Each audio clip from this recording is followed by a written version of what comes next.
everyone, a very good evening to all of you present here. I'm your biology educator Apeksha Singh and I would like to welcome everyone in this wonderful session. So what we are going to discuss in today's class, आज हम लोग discuss करेंगे previous year questions. कौन से chapter का? Biological classification का, जो chapter हम ऑलरेडी खत्म कर चुके हैं। 5 लेक्चर्स हो चुके हैं। अभी तक अगर वो लेक्चर्स नहीं देखे तो प्लीज जाके पहले वो लेक्चर्स खत्म करो, उसके बाद यहाँ पे आके प्रीवियस ईयर क्वेश्चंस को सॉल्व करना, राइट? ओके, तो चलो इसी बात पे हम लोग सेशन को स्टार्ट करते हैं। Are you guys excited? Yes, ma'am तो हमेशा एक्साइटेड रहती है क्वेश्चंस के लिए। Yes, let's start today session. Okay, but उससे पहले अभी तक वीडियो को लाइक नहीं किया, शेयर नहीं किया एंड सब्सक्राइब नहीं किया चैनल को, तो प्लीज लाइक कर दो, शेयर कर दो एंड सब्सक्राइब कर दो चैनल को। ओके, तो इसी बात पे हम लोग पहला क्वेश्चन लाते हैं। पहला question is 5 kingdom system of classification suggested by R.H. Whittaker is not based on। ठीक है, अब जो R.H. Whittaker अंकल थे, हमारे R.H. Whittaker अंकल, उन्होंने क्लासिफाई किया था, कुछ बेसिस थे उनके, उसके हिसाब से उन्होंने 5 किंगडम बनाए थे। अब इसमें से बताना है नॉट कि कौन सा वाला जो है उनका बेसिस नहीं था। अब हम लोग ऑप्शंस देखते हैं।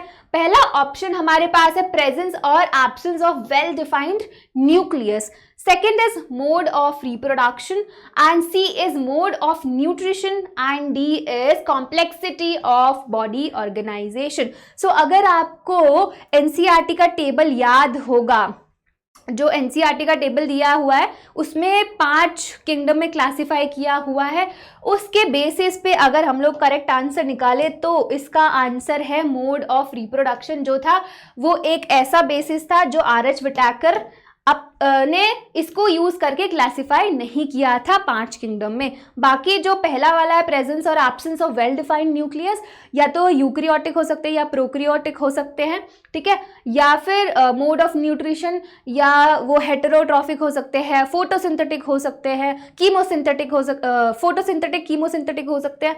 कॉम्प्लेक्सिटी ऑफ बॉडी ऑर्गेनाइजेशन मतलब सेलुलर है, यूनिसेलुलर है, मल्टी सेलुलर है, क्या है?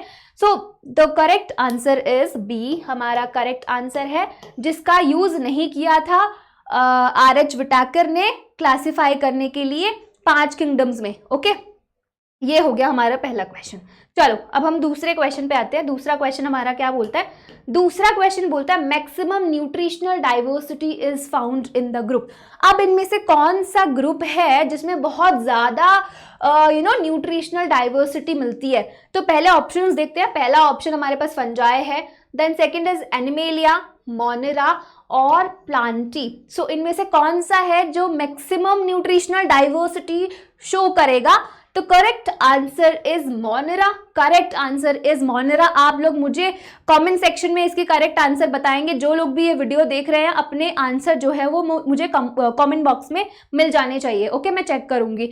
तो करेक्ट आंसर इज मोनेरा। अब मोनेरा में रहते कौन है? जितने भी सारे बैक्टीरियाज हैं, आर्की बैक्टीरिया, यू बैक्टीरिया, वो सारे किसमें है? मोनेरा में। उसमें और ये कौन से होते हैं? यूनिसेलुलर होते हैं और प्रोक्रियोटिक होते हैं। ये सब मैं पढ़ा चुकी हूँ ऑलरेडी लेक्चर में।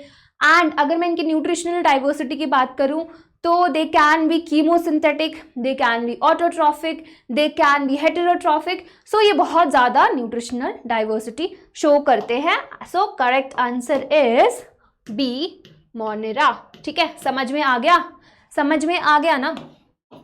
मोनेरा जो है हमारा करेक्ट आंसर है। बाकी जो फंजाई है ये हेटेरोट्रॉफिक है, एंड एनिमेलिया जो है ये भी हेटेरोट्रॉफिक है। प्लांटी जो है हमारा वो ऑटोट्रॉफिक है या फोटोसिंथेटिक है, राइट? जो मोनेरा है वो इकलौता है जो इतनी ज़्यादा न्यूट्रिशनल डाइवर्सिटी दिखाता है। ऑलराइट, ओके, चलो नेक्स्ट क्वेश्चन पे आते हैं। नेक्स्ट क्वेश्चन क्या बोलता है? Next question is which of the following are found in extreme saline conditions. Extreme saline conditions में कौन से होते हैं इनमें से?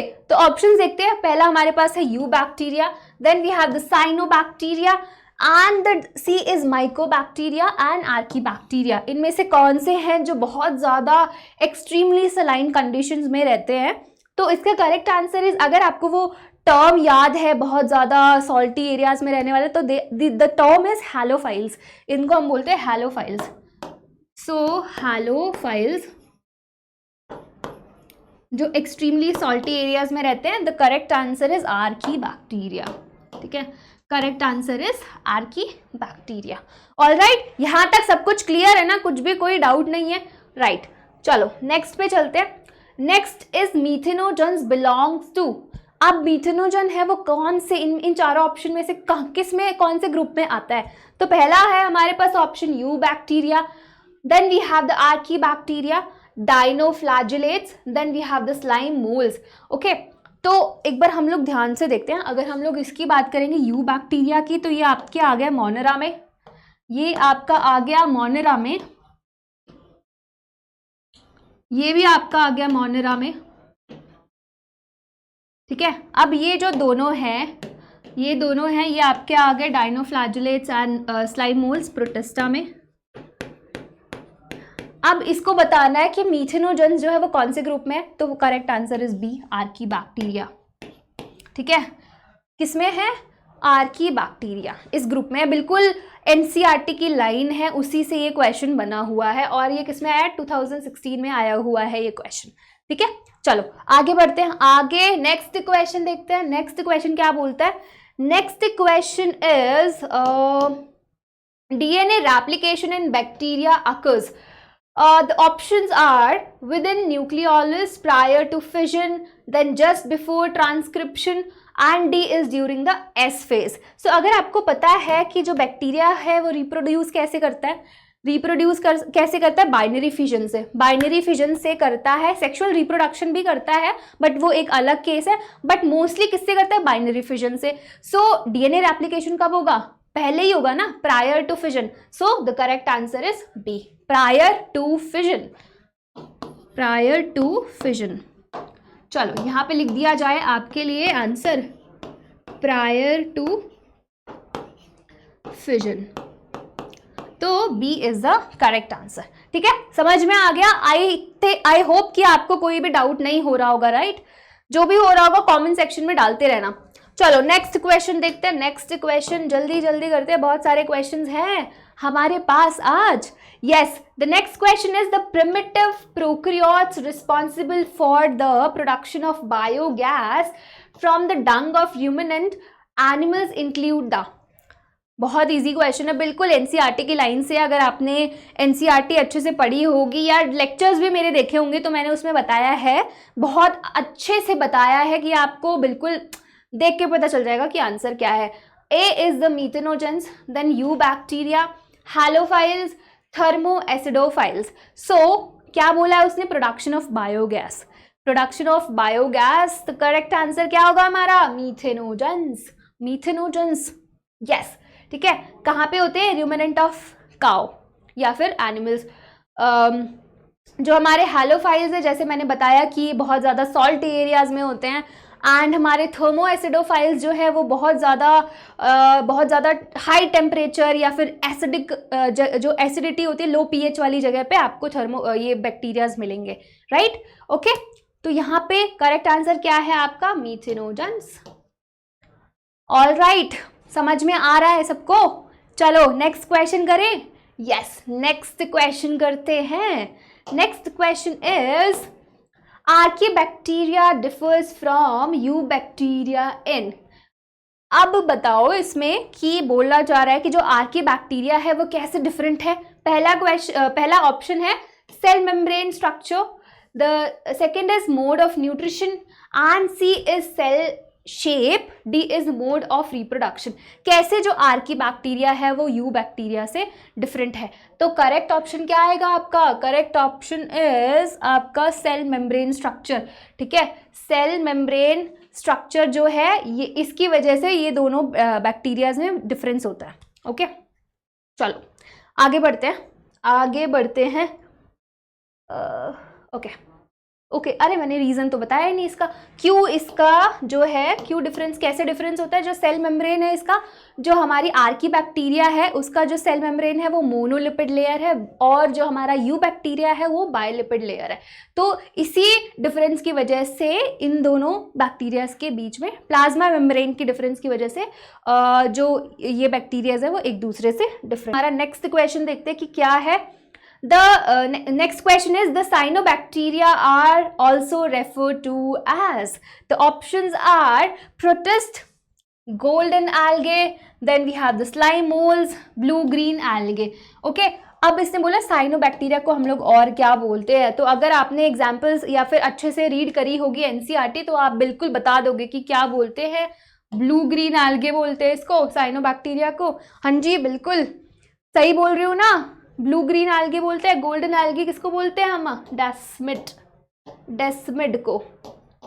ठीक है, चलो तो करेक्ट आंसर हमारा आ गया डी, ब्लू ग्रीन एल्गे.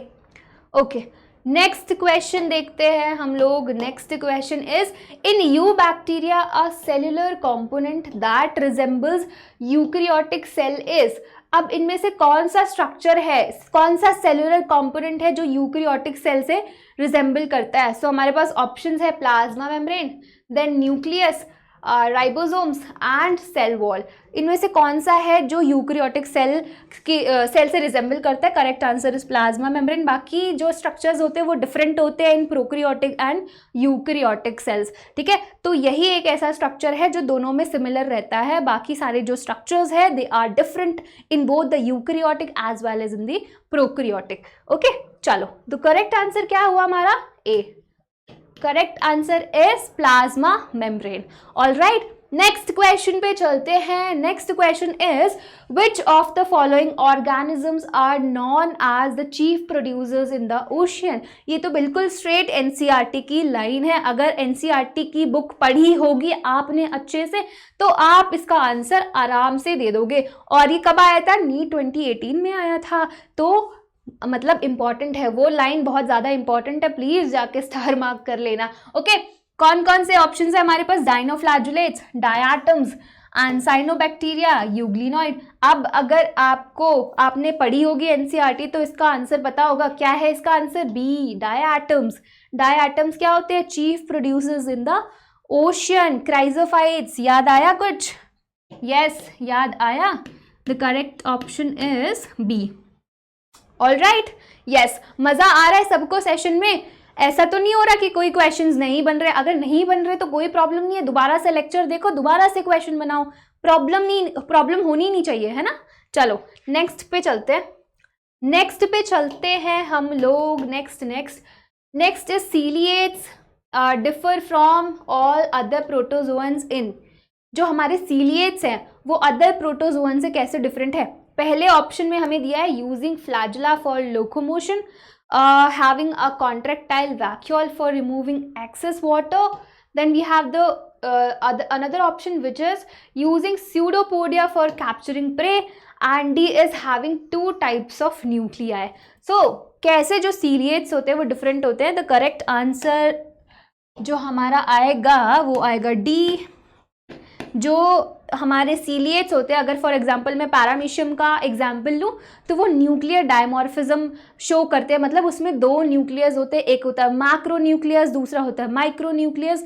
जो मैक्रो न्यूक्लियस होता है वो मेटाबॉलिक एक्टिविटी रेगुलेट करता है, वाइल जो माइक्रो न्यूक्लियस होता है वो आपके रिप्रोडक्टिव और रिप्रोडक्शन से रिलेटेड जो एक्टिविटी होती है वो रेगुलेट करता है. So they show nuclear dimorphism. So they have 2 types of nuclei. That's how the ciliates are different from the other protozoans. Example में हम लोग पैरामीशियम ले सकते हैं. करेक्ट, समझ में आ गया? राइट, चलो नेक्स्ट क्वेश्चन देखते हैं. नेक्स्ट क्वेश्चन, मेरे को पेन चेंज करना है. Okay, next question is select the wrong statement. The first option is the wall of diatoms are easily destructible. पहला ही ऑप्शन ऐसा दे दिया है. चलो फिर भी दूसरे ऑप्शंस पढ़ लेते हैं. Diatomaceous earth is formed by the cell wall of diatoms. ठीक है. Diatoms are chief producers in the oceans. Diatoms are microscopic and float passively in the water. That's why they are called the phytoplankton. Because क्या करते हैं, water के साथ ये water के surface पे ये फ्लोट करते हैं. That's why they are called the plankton, right? So the wrong statement बताना है. wrong statement तो हमें पहले ही पता चल गई कौन सी है, पढ़ते ही पता चल गई. ए इज द रॉन्ग स्टेटमेंट। बाकी जो सारे ऑप्शंस हैं वो सारे करेक्ट है, ये भी करेक्ट है, ये भी करेक्ट है एंड ये भी करेक्ट है। तो हमारा जो करेक्ट आंसर आएगा दैट इज ए। हमें रॉन्ग स्टेटमेंट बताना था। रॉन्ग स्टेटमेंट क्या है? डिस्ट्रक्टिबल बोला है, डिस्ट्रक्टिबल नहीं होता है ये। ओके ठीक है, चलो नेक्स्ट क्वेश्चन देखते हैं। नेक्स्ट क्वेश्चन, यस बोर तो नहीं हो रहे हो ना क्वेश्चन देख देख के कि मैम बोर कर रहे हो आप? यस चलो नेक्स्ट क्वेश्चन देखते हैं हम लोग। नेक्स्ट क्वेश्चन है chrysophytes, euglenoids, dinoflagellates and slime moulds are included in the kingdom. ठीक है, ये किस किंगडम के मतलब ये किस किंगडम में आते हैं? पहला तो है हमारा क्राइजोफाइट, यूग्लिनोइड, डायनोफ्लैजुलेट एंड स्लाइम मोल्स। सबको पता है, ये तो सबको पता है, फिर भी एक बार ऑप्शन देखने में क्या प्रॉब्लम है? A is fungi, B is Animalia, C is Monera and D is Protista. So correct answer is आपका डी प्रोटेस्टा। ये सारे जो भी है जितने भी नेम हैं ये सारे किस में आते हैं? आपके प्रोटेस्टा में आते हैं। अगर ये विजिबल नहीं है मैं एक बार और लिख देती हूँ, डी वाला ऑप्शन करेक्ट है, ये सारे प्रोटेस्टा में आते हैं। ओके चलो नेक्स्ट नेक्स्ट है हमारा, in which group of organisms the cell wall form the two thin overlapping shells which fit together. Soap like structure, याद आया कुछ? सोप लाइक स्ट्रक्चर कहाँ पे पढ़ा था हमने? यस ऑप्शन देखे, ऑप्शन है डायनोफ्लैजुलेट्स, chrysophytes, slime moles and euglenoids. अगर आपने लेक्चर ध्यान से देखा होगा तो इसका आंसर पक्का आता ही होगा। अब बताओ इसका आंसर क्या है? इसका answer yes soap like structure. कहाँ पढ़ा था हमने? क्राइजोफाइट्स में, डायाटम्स में। यस तो करेक्ट आंसर क्या हो जाएगा? Chrysophytes, chrysophytes. ठीक है, इनका जो सेल वॉल होता है वो एक ऐसा स्ट्रक्चर होता है, ठीक है, जो ऐसा लगता है कि वो सोप बॉक्स की तरह होता है, मतलब सोप बॉक्स की तरह लगता है basically. So the correct answer is chrysophytes. Okay next पे देखते हैं, नेक्स्ट क्या है हमारे पास? Next is which of the following statement is incorrect. हमें इनकरेक्ट स्टेटमेंट बतानी है ध्यान से। ये सारे वर्ड्स ना बहुत ज़्यादा इंपॉर्टेंट होते हैं, नॉट, करेक्ट, इनकरेक्ट। सो इन सब चीज़ों पे ना बहुत ज़्यादा थोड़ा सा अगर टाइम भी लगे ना सोचने के लिए तो बिल्कुल लगाओ, क्योंकि यही जो वर्ड्स है इन्हीं की वजह से क्वेश्चन चेंज हो जाता है। अगर कहीं पे नॉट लगा दिया तो आपको लग रहा होगा इसका आंसर ये होना चाहिए, बट नॉट की वजह से वो आंसर चेंज हो जाएगा। इसी वजह से इस पर थोड़ा सा ध्यान लगाने की ज़रूरत भी पड़े तो लगाइए। ओके अब हमें बताना है इनकरेक्ट स्टेटमेंट, इनकरेक्ट स्टेटमेंट बताना है। सो पहला option is is have filamentous body with long thread like hyphae. Okay, and B is morels and truffles are edible delicacies. Then claviceps is a source of many alkaloids and LSD. And D is conidia are produced exogenously and ascospores endogenously. अब इसमें से incorrect statement क्या है? Incorrect statement हमारा पहले ही देख के पता चल गया, जो ईस्ट वाला ऑप्शन है वो करेक्ट है। I mean the answer is A, correct answer is ए। जो ईस्ट है हमारा यूनिसेल्युलर है, यूनिसेल्युलर फंजाई है। ठीक है, तो ये वाला ऑप्शन जो है इनकरेक्ट स्टेटमेंट हो जाएगा। बाकी के जो सारे ऑप्शंस हैं वो सारे सही हैं। ये बिल्कुल ये वाला करेक्ट है, बिल्कुल एडिबल होते हैं। क्लेविसेप्स वाला भी सही है, कोनिडिया वाला भी सही है। Conidia is a asexual spore. ठीक है, तो ये करेक्ट आंसर हमारे पास आ जाएगा A. Alright, yes next question पे चलते हैं। Next question match the column, match the column. ठीक है, चलो देखते हैं। Saprophyte, then we have the parasite, lichens and mycorrhiza. Saprophytes क्या होते हैं? सबसे पहले सेपेरोफाइट्स देखते हैं क्या है। Decomposition of dead organic material, तो ए का आ गया सेकेंड, ए का सेकेंड। Okay right. बी है parasite, parasite living on living plants और एनिमल्स, तो बी का हमारे पास थर्ड ऑप्शन आ गया। ओके ये वाला। देन लाइकेंस किसका सिम्बायोटिक एसोसिएशन होता है? एल्गे एंड फंजाई, तो ये ऑप्शन आ गया। बाकी ये वाला यहाँ चला गया। तो करेक्ट आंसर हमारे पास ए है, करेक्ट आंसर हमारे पास ए है। एक बार मैच कर लेना खुद भी। ठीक है, करेक्ट ऑप्शन इज ए है। Clear? Yes. Next question is after karyogamy followed by meiosis spore are produced exogenously in, किसमें exogenously बनेगा? Yes, एक्सोजीनियस स्पोर्स किस में बनते हैं? अगर याद है मैंने लास्ट 4th लेक्चर में करवाया था, किस में बनते हैं? बेसिडियोमाइसिटिस में बनते हैं। अब बेसिडियोमाइसिटिस में से कौन सा इसका एग्जाम्पल है वो याद होना चाहिए, इसीलिए मैंने बोला था एग्जाम्पल्स आर वेरी इंपॉर्टेंट। तो ए है Neurospora, then Alternaria, Agaricus and Saccharomyces. The correct answer is Basidiomycetes में कौन सा है? Agaricus. Mushroom, edible fungi, yes mushroom क्या है ये? एडिबल फंजाई है, एडिबल फंजाई।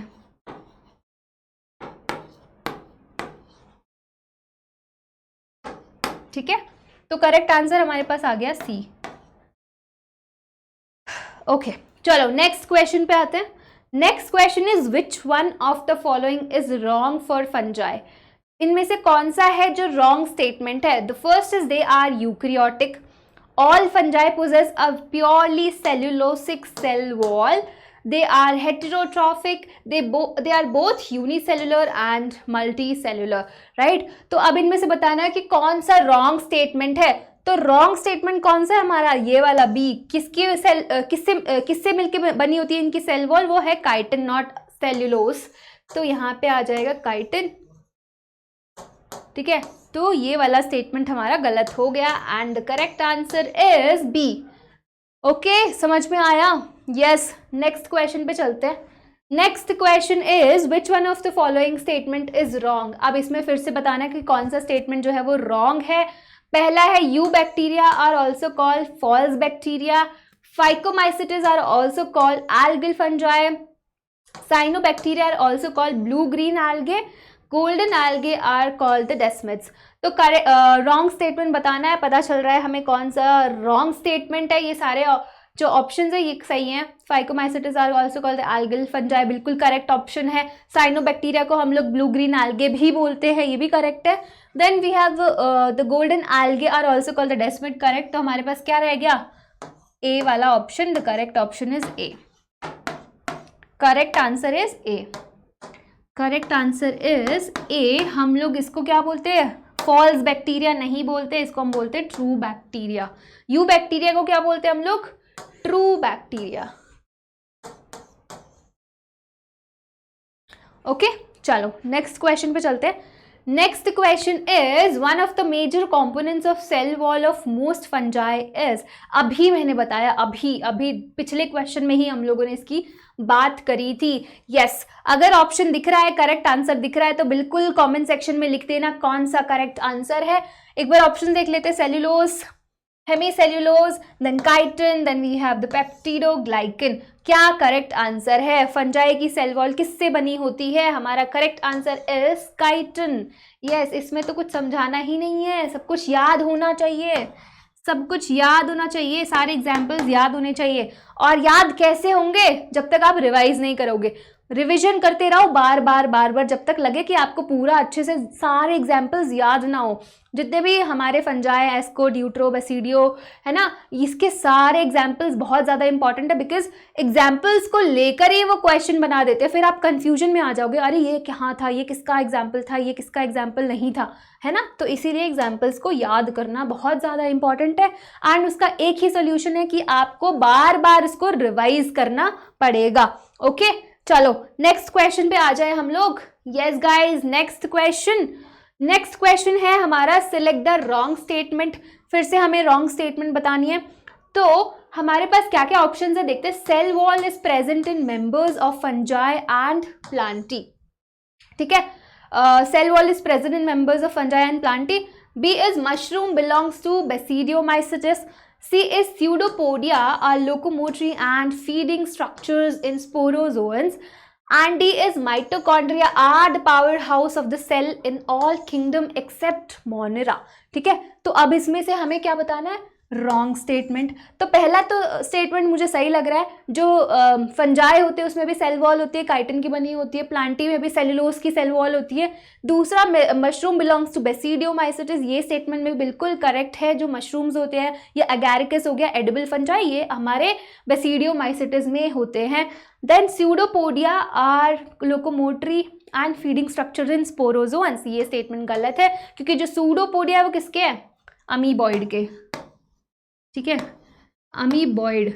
प्रोटोजोअन्स को हमने डिवाइड किया है ciliated, amoeboid, euglenoid, then sporozoans. तो सूडोपोडिया किसमें प्रेजेंट है? आपके अमीबॉइड में। तो ये वाला स्टेटमेंट जो है वो गलत हो गया। Mitochondria are the powerhouse of the cell, ये सही है, एक्सेप्ट मोनेरा। तो हमारा करेक्ट आंसर आ गया सी। क्या आ गया करेक्ट आंसर? सी। ओके, चलो आई थिंक ये क्वेश्चन भी क्लियर हो गया होगा, कोई प्रॉब्लम नहीं है। नेक्स्ट क्वेश्चन पे चलते हैं। नेक्स्ट क्वेश्चन हमारे पास क्या है? विच of the following is correct about viroids? Okay, virus पता है हमें, अब वायरॉइड्स के बारे में पूछा कि कौन सा स्टेटमेंट करेक्ट है। तो देखते हैं कौन कौन से स्टेटमेंट्स हमें दिए हैं। तो पहला ऑप्शन जो है हमारे पास, they have RNA with protein coat, ठीक है, ये हमारा पहला ऑप्शन है। Second is they have free RNA without protein coat, they have DNA with protein coat, they have free DNA without protein coat, ठीक है, ये आपके नीट 2020 में आया था।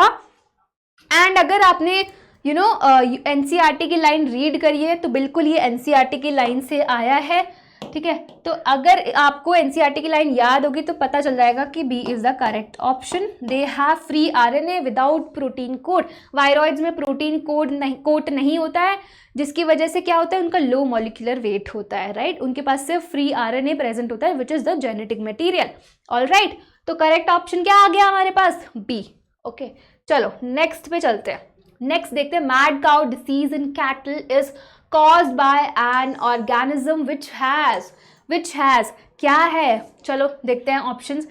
inert crystalline structure, abnormally folded protein, free RNA without protein coat, free DNA without protein coat, ठीक है। तो करेक्ट आंसर क्या आ गया आपका? Correct answer is B, abnormally folded protein, जिसको हम प्रायॉन्स भी बोलते हैं, ठीक है।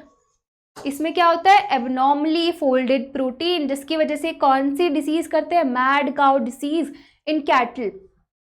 ऑलराइट, ये भी एनसीईआरटी की लाइन है, इसीलिए बोल रहे हो एनसीईआरटी को अच्छे से रीड करो, या लेक्चर्स के नोट्स बना रहे हो उसको अच्छे से रिवाइज करते रहो, ताकि बिल्कुल देखते ही ना आंसर पता चल जाए कि अच्छा यही आंसर है, क्योंकि हमने ये एनसीईआरटी में पढ़ा है या हमने नोट्स में पढ़ा है, ठीक है। ओके, चलो ये आपके 2019 में आया था।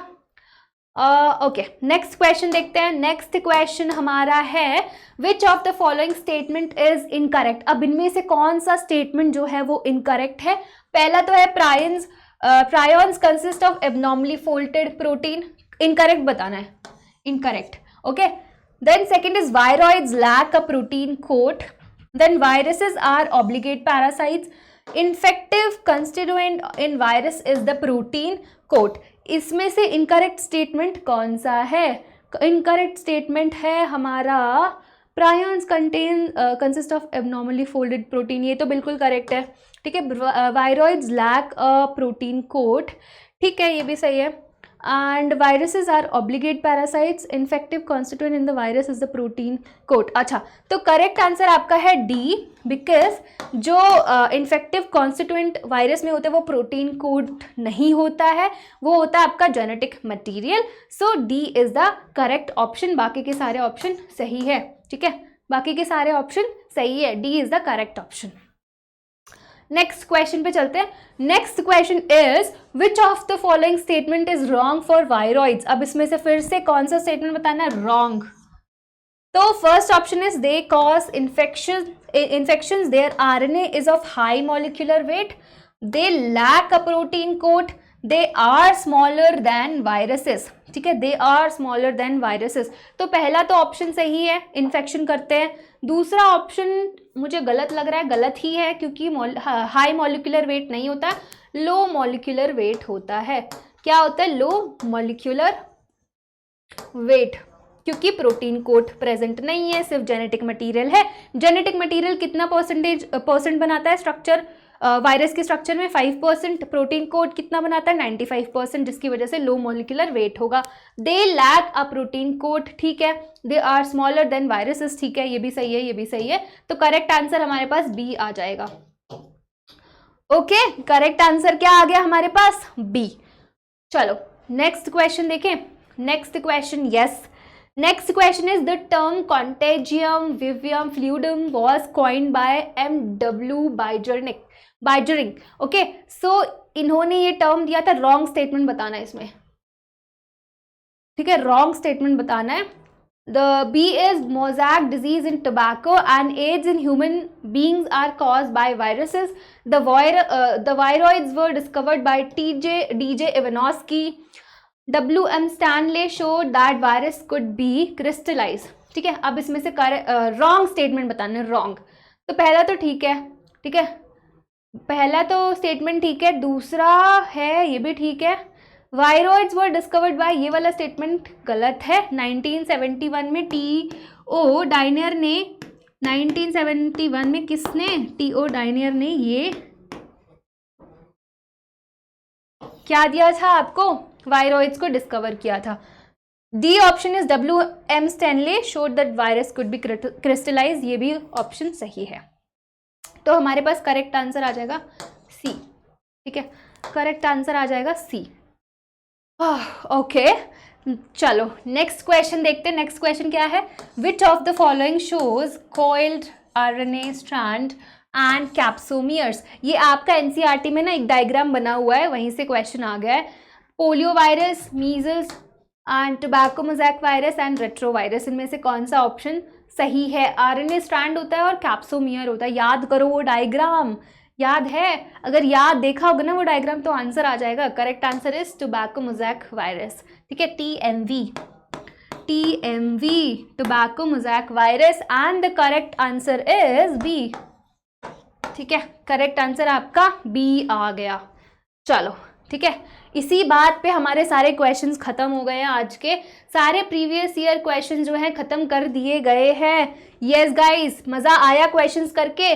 जब तक क्वेश्चंस नहीं करोगे तब तक नहीं पता चलेगा कि आपने कितने अच्छे से प्रिपेयर किया है, कितना और रिविजन की ज़रूरत है। ओके, तो अगर अच्छे से अभी भी क्वेश्चन सॉल्व नहीं हुए हैं तो और उसको रिवाइज करिए, एग्जाम्पल्स को याद करो, याद नहीं हो रहा है तो बार बार रिवाइज करो, जितना रिवाइज करोगे उतने अच्छे से याद होगा, राइट। ओके, सो यस, इसी बात पे हम लोग सेशन को एंड करते हैं। But you know the drill guys, ये क्वेश्चन वाला, ये प्रीवियस ईयर क्वेश्चन वाला session you can like, share and subscribe. तो चलो इसी बात पे एंड करते हैं। Bye bye and take care.